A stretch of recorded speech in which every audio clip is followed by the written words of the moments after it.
নমস্কাৰ, কি খবৰ? মই নিৰঞ্জন বৰা। মোৰ ইউটিউব চেনেল নিৰঞ্জন বৰালৈ আপোনালোক সকলোকে পুনৰবাৰ স্বাগতম জনাইছোঁ। যিহেতু Assam police constable AB, UB, AP আৰু কমিউনিকেশ্যন, তাৰপিছত আপোনাৰ বুটমেন ইত্যাদি ধৰণৰ যিখিনি কনিষ্টেবল লেভেলৰ পোষ্ট আছিলে তাৰ ফাইনেলি ৰিজাল্ট আহিলে, কাট অফ আহিলে মানে PET ফিজিকেলৰ। তাৰ আপোনালোকৰ যিহেতু ৰিজাল্ট মুকলি কৰিলে, এতিয়া আপোনালোকৰ এডমিট কাৰ্ড আহিব। যিহেতু মই আগত আপোনালোকক ভিডিঅ' বনাই কৈছিলোঁ যে আপোনালোকৰ যিখিনি কনিষ্টেবল লেভেলৰ এক্সাম আছে, বহু দিনৰ আগতে বনাইছিলোঁ। আপোনালোকে যদি কণ্টিনিউ ভিডিঅ'খিনি চাই আছে, 23 মাৰ্চ তাৰিখে এক্সামটো অনুষ্ঠিত হ'ব, মানে পৰীক্ষা 23 মাৰ্চ তাৰিখে হ'ব।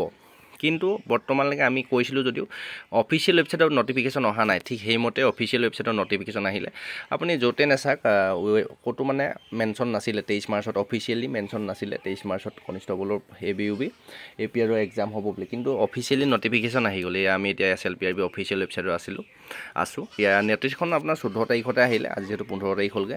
এদিনৰ পিছতে আহে গম পায় নটিছবিলাক আসাম পুলিচৰ। এতিয়া এইখিনি ইয়াত গোটেইখিনি পোষ্টখিনি মেনশ্যন আছে। 1645টা কনিষ্টেবল UB, 23টা AB, তাৰপিছত AP আৰু এনেকৈ যিমানখিনি পোষ্ট আছিলে গোটেইখিনি এখন নটিছ আহিলে।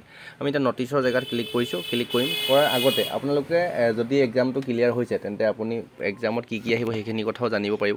আৰু বহুতো এনেকুৱা কেণ্ডিডেটো আছে যি নেকি এতিয়ালৈকে এক্সামৰ কাৰণে চিলেবাছ গমেই নাপায় বা পঢ়াও নাই। যিহেতু কাট অফত নাম আহে নাহে এনেকুৱা কনফিউজ আছিলে।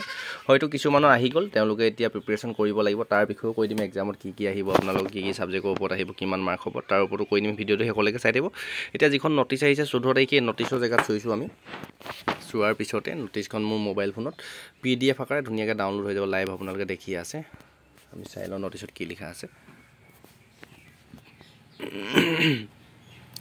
1645টা UB পোষ্ট, 23টা AB পোষ্ট, তাৰপৰা 114টা পোষ্ট আছিলে কনিষ্টেবল UB। তাৰপিছত বেকলগ, তাৰপিছতে আহিলে 58টা বুটমেন, তাৰপিছত কনিষ্টেবল কমিউনিকেশ্যন এইকেইটা পোষ্ট আছিলে 204টা। তাৰপিছত 2 পোষ্ট আছিলে কনিষ্টেবল কাৰ্পেণ্টাৰ AP আৰু আণ্ডাৰত। তাৰপিছত 39টা পোষ্ট আছিলে ফায়াৰ ইমাৰ্জেঞ্চি ছাৰ্ভিচৰ, 269টা গ্ৰেড 3 পোষ্ট আছিলে। ইমানখিনি পোষ্ট আছিলে। এইখিনি নটিছৰ আপোনালোকক দেখিছে। এইটো 23 তাৰিখ মেনশ্যন আছে। 23/3/2025 এক্সাম অনুষ্ঠিত হ'ব 23 মাৰ্চ তাৰিখে। আৰু আপোনালোকৰ যি এডমিট কাৰ্ড আহিব এক্সামৰ কাৰণে, এডমিটখন আপোনালোকে ডাউনলোড কৰিব পাৰিব 17 মাৰ্চ তাৰিখে 11টা বজাত। আপোনালোকে এডমিট কাৰ্ডখন ডাউনলোড কৰিব পাৰিব। আৰু ডাউনলোড কৰিবলৈ আপোনালোকৰ প্ৰয়োজন হ'ব এপ্লিকেশ্যন নাম্বাৰ, যিটো ৰিচিপ্টত আপোনাৰ এপ্লিকেশ্যন নাম্বাৰ আছে। এপ্লিকেশ্যন নেম আৰু ডেট অফ বাৰ্থ মাৰিও আপুনি এক্সামৰ এডমিটখন উলিয়াব পাৰিব। তাত যদি কিবা প্ৰব্লেম হয় আপোনাৰ সেইখন এডমিটখন ডাউনলোড কৰোঁতে, তেন্তে আপুনি এই নাম্বাৰটোত কণ্টেক্ট কৰি তাৰ সহায় আপুনি টোল ফ্ৰী নাম্বাৰ যিটো দি থৈছে সেই নাম্বাৰটো কণ্টেক্ট কৰি আপোনালোকে তাৰ পৰা হেল্প বিচাৰিব পাৰিব। এইখিনি এই নটিছখন মই ডেছক্ৰিপশ্যনত যিটো টেলিগ্ৰাম চেনেল আছে তাতে দি থ'ম। আপোনালোকে 17 মাৰ্চত এক্সাম যদি কোৱালিফাই কৰিছে, এক্সামৰ কাৰণে যদি কোৱালিফাই হৈছে, তেন্তে এডমিট কাৰ্ডসমূহ 17 মাৰ্চ তাৰিখৰ পৰা ডাউনলোড কৰিব পাৰিব। বা আপোনালোক হোৱা নাই যদি সকলো লগৰ বন্ধু বান্ধৱীলৈ শ্বেয়াৰ কৰি দিব, যিসকলে হৈছে তেওঁলোকে কথাটো গম পাব।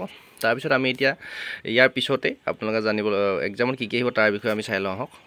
আমি AB, UB যিখন নটিছ আহিছিলে সেইখনে লৈছোঁ। যিহেতু কনিষ্টেবল লেভেলৰ সকলোখিনি চিলেবাছ মানে এক্সাম পেটাৰ্ণটো প্ৰায় একেই, সেইকাৰণে এইটো চিলেবাছ আপুনি কমপ্লিট কৰিলেই আপুনি এক্সামটো ক্লিয়াৰ কৰিব পাৰিব। মানে এক্সামত কি আহিব, কি কথা, কিমান মাৰ্কত আহিব এইখিনি চাই লওক। এতিয়া আমি যদি অলপ ওপৰলৈ স্ক্ৰল কৰিব যথেষ্ট অলপ যিহেতু দীঘল আছে, আপোনাৰ ভিডিঅ'টো স্কিপ নকৰিব, শেষলৈকে চাই থাকিব। এইখিনি ফিজিকেলৰ মাৰ্কখিনি এইখিনি এতিয়া দৰকাৰ নাই, যিহেতু ৰিজাল্ট আহি গ'ল। এয়া ছেকেণ্ড ষ্টেপ হৈছে ৰিটেন এক্সাম, মানে লিখিত পৰীক্ষা হ'ব। আপোনাৰ 100 মাল্টিপুল চইচ কুৱেশ্যন আহিব।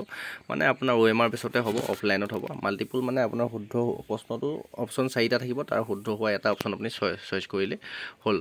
আৰু ইয়াত দিছে question will be for level of class 9-10 লেভেলৰ আপোনালোকৰ এক্সামত কুৱেশ্যনখিনি আহিব। ইয়াত কি টোটেল কিন্তু আপোনাৰ 50 মাৰ্কৰহে এক্সামটো অনুষ্ঠিত হ'ব। মানে 100টা কুৱেশ্যন থাকিব, হাফ মাৰ্ক থাকিব।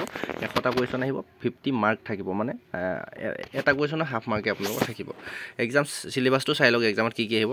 1 নম্বৰতে দিছে, ইয়াত ক'ত কিমান মাৰ্কৰ আহিব সেইটো দিয়া নাই, কিন্তু দিছে যে আপোনাৰ এলিমেণ্টাৰী এৰিথমেটিকৰ আহিব, জেনেৰেল ইংলিছৰ আহিব, লজিকেল ৰিজনিং বা মেণ্টেল এবিলিটি যিটো কয় তাৰো কুৱেশ্যন আহিব। তাৰপিছত দিছে Assam history, geography, polity, economy, এইখিনি আপুনি চাবলৈ ভালদৰে।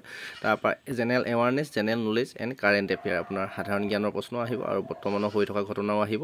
তাৰপৰা জেনেৰেল নলেজৰ ওপৰতো আপোনাৰ কুৱেশ্যন আহিব। আৰু ৰিটেন এক্সামটো আপোনাক 4টা ভাষাত দিব পাৰিব, আছামিজ, বড়ো, বেংগলী আৰু ইংলিছ। মানে অসমীয়া ভাষাতে আপোনালোকে দিব পাৰিব, আছামিজত দিব পাৰিব, বড়ো ভাষাত দিব পাৰিব, বেংগলী আৰু ইংলিছ সকলোকেইটা ভাষা থাকিব। যোনটো ভাষাই আপুনি আপোনাৰ কমফৰ্টেবল হয় সেইটোতে আপুনি এক্সামটো কুৱেশ্যন পঢ়ি পেলানি আপুনি উত্তৰখিনি কৰিব পাৰিব। কোনখন লিখিব নাই অবজেক্টিভ টাইপে হ'ব, যিহেতু এতিয়া সময় খুব কম আছে আৰু কিছুমান এনেকুৱা কেণ্ডিডেটো আছিলে য'ত নেকি আপোনালোকৰ এক্সামৰ একেবাৰে প্ৰিপেৰেশ্যন নকৰা কিছুমান কেণ্ডিডেট থাকে।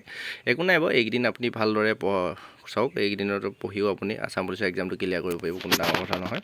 সেইবাবে ভিডিঅ'টো অকণমান শ্বেয়াৰ কৰি দিব, আপোনালোকৰ সুবিধা নহ'ল যদিও আপোনাৰ যিমান লগৰ বন্ধু বান্ধৱী আছিলে সকলোকে শ্বেয়াৰ কৰি দিব। আপোনাৰ লগৰ বন্ধু যদি কোনোবাই এক্সাম দিবলৈ পাইছে তেওঁলোকক ভিডিঅ'টো অকণমান শ্বেয়াৰ কৰি দিব, তেওঁলোকৰ সুবিধা হ'ব। আৰু যিখন ৰিটেন এক্সামৰ এডমিট কাৰ্ড আপোনালোকে 17 মাৰ্চ তাৰিখে 11টা বজাত ডাউনলোড কৰিব পাৰিব। এইখিনিয়ে ইনফৰ্মেশ্যনখিনি দিলোঁ, ভাল লাগিলে লাইক কৰি দিব, চেনেলটো ছাবস্ক্ৰাইব কৰিব। ডেছক্ৰিপশ্যনতে টেলিগ্ৰাম চেনেলৰ লিংক আছে, তাত জইন হৈ ল'ব, প্ৰতিটো ভিডিঅ' লিংক পাই যাব। এই 2খন নটিফিকেশ্যন তাতে পাই যাব, আপোনালোকে নিজেও ভালদৰে পঢ়ি চাই ল'ব পাৰিব।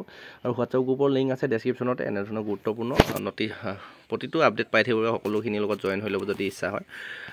চেনেলটো ছাবস্ক্ৰাইব কৰি ৰাখিব। নেক্সট আকৌ অন্য এটা অতি গুৰুত্বপূৰ্ণ ভিডিঅ' সৈতে আপোনালোকক লগ পোৱাৰ প্ৰতিশ্ৰুতি। আপোনালোক কোৱালিফাই হৈছে যদিও জনাব, বা কিমান মাৰ্ক পাইছিলে কোৱালিফাই নহ'ল যদিও জনাব, যিহেতু এতিয়া আৰু কোনো ধৰণৰ ছেকেণ্ড লিষ্ট অহাৰ চান্স নাই, সকলোখিনি এক্সামৰ ডেট চেট ডিক্লেয়াৰ কৰি দিলে। এইখিনিয়ে, ধন্যবাদ।